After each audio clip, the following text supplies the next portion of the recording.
She braced herself. That is the part nobody sees. Not the outing, not the stroller, not the summer heat with his arms uncovered and his features fully visible to every stranger in that park. The part nobody sees is the half second that happens inside a mother right before a stranger opens their mouth.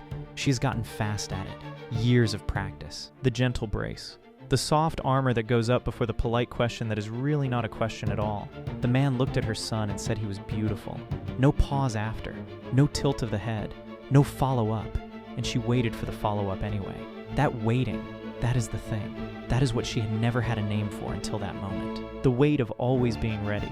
The quiet cost of 1,000 small braces for comments that sometimes came and sometimes didn't. Today, it didn't come.